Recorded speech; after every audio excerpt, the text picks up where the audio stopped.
Shalom saudaraku yang dikasihi oleh Tuhan. Renungan pagi membuka hati untuk mengawali hari, melangkahkan kaki berjalan bersama dengan Tuhan. Beberapa waktu yang lalu ada seseorang yang ngobrol dengan saya dan ia berkata, "Saya ingin tenang, Pak. Saya sudah stres dengan masalah yang terus terjadi di dalam hidup saya. Saya rasanya tidak kuat lagi. Saya ingin sendiri dulu, menenangkan diri." Inilah penggalan kalimat yang boleh saya dengar pada waktu itu. Tatkala ia sedang menghadapi sebuah pergumulan yang memang berat. Saudara-saudaraku, tatkala pikiran dan hati kita sudah penuh sesak dengan persoalan-persoalan yang ada, ditambah lagi dengan hiruk pikuk aktivitas kita, kehidupan kita membuat kita ingin tenang, ingin merefresh diri kita, ingin kita menyendiri untuk dalam waktu sekejap. Kesendirian bukan berarti Anda tidak membutuhkan siapa-siapa. Kesendirian juga bukan berarti Anda tidak membutuhkan Tuhan. Justru saat-saat seperti ini kita perlu menenangkan diri di hadapan Tuhan. Kesendirian tanpa Tuhan justru akan membuat pikiran dan hati kita menjadi liar dan tidak terkendali. Tanpa Tuhan, kita bisa mengambil langkah yang salah, yang seringkali malah membuat masalah baru muncul. Kapasitas kita ini sangat terbatas. Pola pikir kita juga terbatas. Perasaan kita juga terbatas. Kekuatan kita terbatas yang membuat kita harus bergantung kepada yang tak terbatas, yaitu Tuhan. Dia adalah pencipta kita. Dia lebih mengerti siapa kita. Terlebih kita sebagai milik kepunyaannya. Tentu Allah akan menolong dan memimpin kita. Saudaraku yang disayang oleh Tuhan, sesungguhnya Tuhan memanggil kita adalah untuk masuk ke dalam relasi keintiman dengannya. Ini adalah sebuah panggilan mulia bahwa kita boleh datang mendekat ke dalam tahtanya yang kudus. Kita dapat mencurahkan segala isi hati kita, segala pergumulan yang ada di dalam diri kita. Dan kemudian biarlah kita boleh menenangkan diri kita di dalam hadiratnya, agar kita dapat mendengar apa yang dikehendaki Allah. Ini bukan peristiwa magis atau supranatural yang mana tiba-tiba Anda mendengar suara yang datang. Bukan itu maksud saya. Allah menyapa Anda melalui firman-Nya. Allah ingin Anda memahami firman-Nya yang sudah Ia katakan, firmankan di dalam Alkitab. Menyendiri bersama dengan Tuhan adalah membiarkan kuasa Tuhan menaungi hati dan pikiran kita dengan kebenaran firman-Nya. Tuhan masih berbicara kepada kita. Ia tidak diam. Kuasa Roh Kudus membimbing kita, memberikan pengertian kepada kita, menuntun kita untuk memahami firman-Nya. Tuhan tahu siapa kita, apa yang ada di dalam hati dan pikiran kita. Sebab Ia adalah pencipta kita. Firman Tuhan hari ini berkata di dalam Mazmur nomor 139. Tuhan, Engkau menyelidiki dan mengenal aku. Engkau mengetahui kalau aku duduk atau berdiri.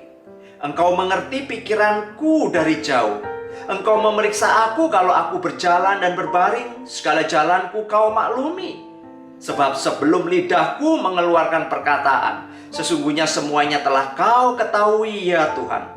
Dari belakang dan dari depan Engkau mengurung aku, dan Engkau menaruh tangan-Mu ke atasku.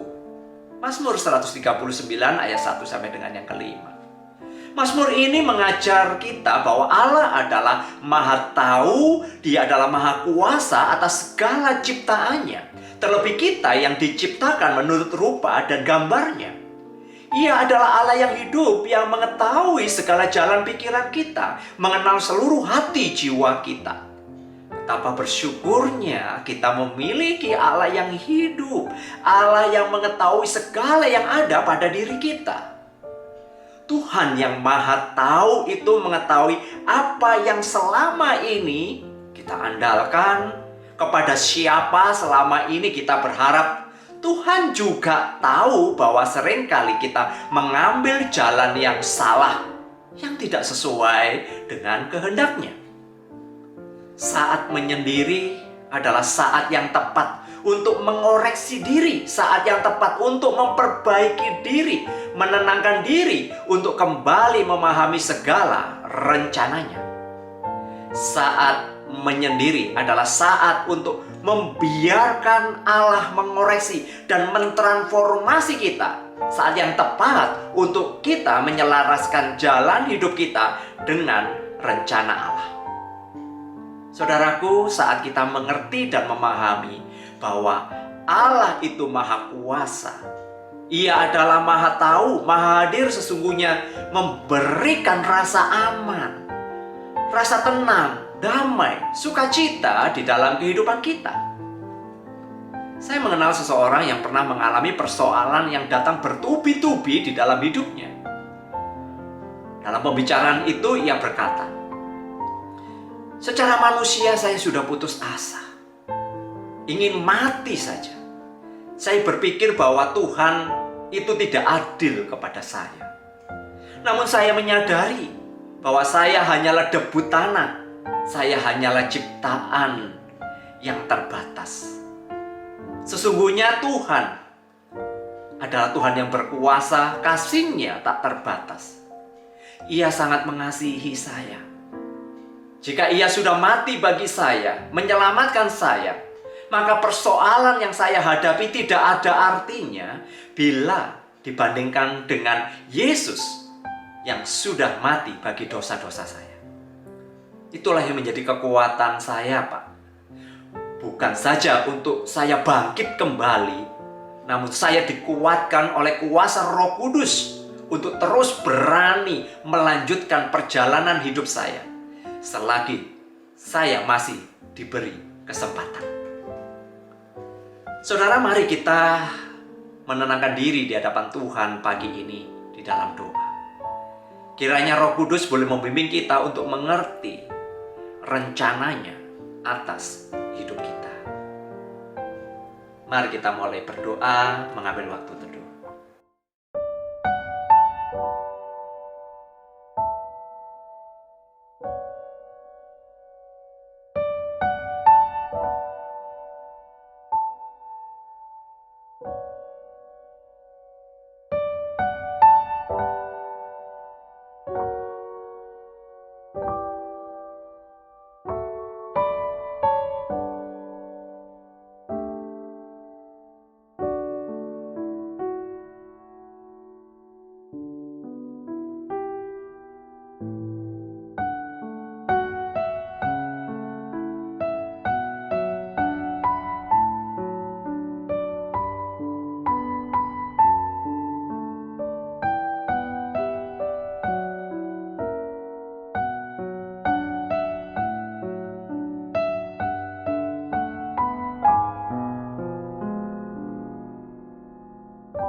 Allah Bapa yang mengasihi kami, terima kasih Sesungguhnya ajar kepada kami untuk diam di hadirat-Mu. Kami belajar untuk mendengar suara-Mu. Kami belajar untuk mendengar sabda-Mu. Tuntunlah kami ya Tuhan, supaya kami boleh mengerti apa yang Kau katakan melalui firman-Mu. Terpujilah Engkau, bimbing kami, sertai kami di dalam perjalanan hidup kami. Sebab Engkau mengetahui segala sesuatu yang ada pada diri kami. Terpujilah Engkau, di dalam nama Tuhan Yesus Kristus kami menaikkan doa ini. Terpujilah Allah Bapa, Tuhan Yesus dan Roh Kudus yang akan menyertai kita hari ini sampai kedatangannya kedua kali. Amin.